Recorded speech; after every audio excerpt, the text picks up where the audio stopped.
رب العالمین والصلاة والسلام علی سید الانبیاء والمرسلین۔ آج کل چونکہ لاک ڈاؤن میں گھر گھر نماز ہو رہی ہے، تو ایسے لوگ امامت کر رہے ہیں جن بیچاروں نے کبھی سوچا بھی نہیں ہوگا کہ کبھی ہم امام بھی بنیں گے۔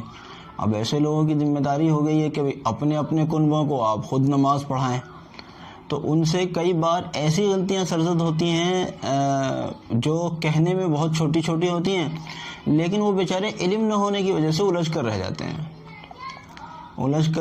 ہیں۔ جیسے مثال کے طور پر کوئی سورت پڑھ رہے تھے،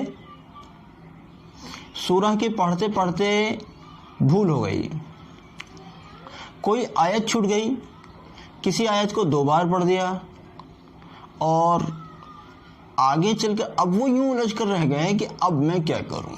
جب انہیں نماز ختم ہونے سے پہلے یہ خیال آیا کہ میرے سے فلانی آیت چھوٹ گئی تھی یا فلاں آیت کا تکرار ہو گیا تھا، یعنی اس کو 1 بار سے زیادہ پڑھ دیا تھا، اب میں کیا کروں؟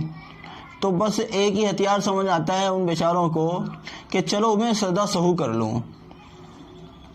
حالانکہ کتنی بار ایسا ہوتا ہے کہ یہاں پر سجدہ سہو کی ضرورت بھی نہیں تھی اور سجدہ سہو کر ڈالا، اور بس یہ سمجھا جاتا ہے کہ ہر غلطی کا ازالہ سجدہ سہو سے ہو جائے گا۔ میرے بھائیوں، ایک بات یاد رکھو، اگر آپ قرآن کریم کا کوئی بھی حصہ، کوئی بھی سورت پڑھ رہے ہو اور نماز میں پڑھتے پڑھتے آپ اس کو بھول گئے، تو پھر جہاں سے یاد آ جائے وہاں سے پڑھ لو، اور ایسی صورت میں سجدہ سہو کرنے کی ضرورت نہیں ہے۔ دوسری بات، ایک بات یہ ہے کہ آپ جب جہاں پڑھتے آپ بھول گئے، اور جب آپ بھولے تو یہ صورت تھی کہ چھوٹی 3 آیتیں یا بڑی 1 آیت آپ پڑھ چکے تھے،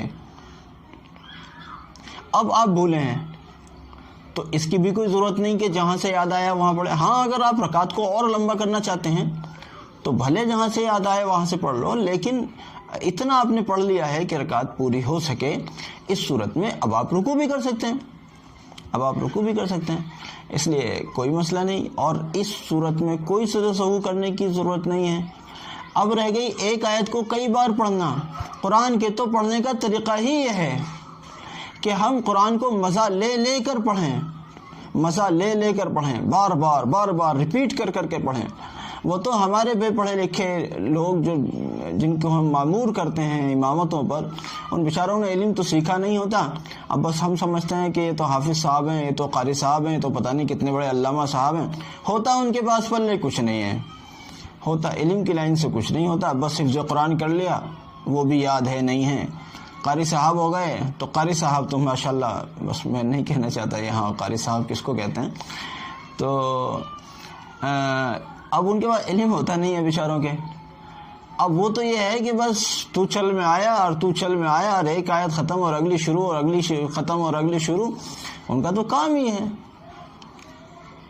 نتیجہ یہ ہے کہ یہ بار بار ریپیٹ کر کے پڑھنے کا رواج کم سے کم ہندوستان میں نہیں ہے، کیونکہ ہندوستان میں قرآن پڑھنے والے لوگ، یعنی قرآن سلیقے سے پڑھنے والے امام بھرے ہوئے شہروں میں آپ کو انگلیوں پر گنے جانے کے لائق ملیں گے، ورنہ تو بس وہی ہے رسمی جیسے سب پڑھ رہے ہیں، ایسے بس ایک نارملی طور پر تو سب اچھا پڑھ رہے ہیں ماشاءاللہ، میں یہ تو نہیں کہہ رہا، لیکن کوئی اسپیشل کہ صاحب ان کی آواز بہت زیادہ خاص ہے یا ان کا انداز بہت زیادہ ایسے تو بہت کم لوگ ملتے ہیں۔ تو یہاں رواج نہیں ہے بار بار آیتوں کو ریپیٹ کرنے کا، اس لیے اب ہمارے لوگ جب دیکھ رہے ہیں کہ یار وہ ہم سے آیت ریپیٹ ہو گئی تھی تو اب ہمیں کیا سجدہ سہو کرنا چاہیے؟ کیوں سجدہ سہو کرنا چاہیے؟ بلکہ میں تو کہتا ہوں آیات کو ریپیٹ کر کے پڑھا کرو، یعنی قرآن کو مزہ لے کر پڑھا کرو۔ یہ بھی نہیں ہے ہر آیت کو آپ دہراتے ہی رہیں، ایسا بھی نہیں ہے، لیکن کہیں کہاں ایسا بھی ہونا چاہیے۔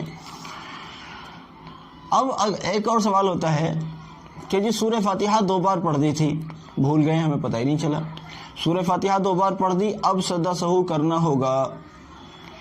سورہ فاتحہ بالکل پڑھنا ہی بھول گئے تو بھی سجدہ سہو کرنا ہوگا۔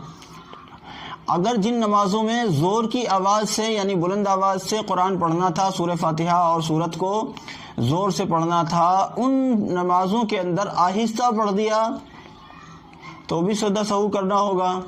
جن نمازوں کے اندر آہستہ پڑھنا تھا ان میں زور سے پڑھ دیا تو بھی سجدہ سہو کرنا ہوگا. لیکن یہ نہیں ہے کہ آپ نے ایک ہی آیت زور سے پڑھی، ایک دم آپ کو یاد آ گیا آپ نے پھر آہستہ ہو گئے تو سجدہ سہو ہو گیا. نہیں، ایسی صورت میں سجدہ سہو کرنے کی ضرورت نہیں. ایک آیت آپ نے پڑھی وہ بھول سے، آپ یہ ہے کہ کچھ حصہ آپ نے پڑھ لیا زور سے، اب آپ سجدہ سہو کریں. سورہ فاتحہ کے متعلق کئی بار یہ سوال آتا ہے. ایک آدھ آیت آپ نے پڑھی بھول سے، زور سے پڑھی یا آہستہ پڑھ دی جبکہ زور سے پڑھنی چاہیے تھی، یا آہستہ پڑھ دی جبکہ زور سے، یعنی خلاف کر دیا، جو کرنا چاہیے تھا اس کے الٹا کر دیا. ظہر اور عصر کی نماز میں زور سے پڑھ دیا یا مغرب عشاء اور فجر کی نماز میں آہستہ پڑھ دیا. کوئی ایک آدھ آیت آپ کو یاد آ گیا، بس ٹھیک ہے، کوئی بات نہیں، کوئی بات نہیں، اب سجدہ سہو کرنے کی ضرورت نہیں ہے. یہ باتیں ایسی ہیں جو سب کو کام آ رہی ہیں آج کل، تو خاصی طور پر کام آ رہی ہیں.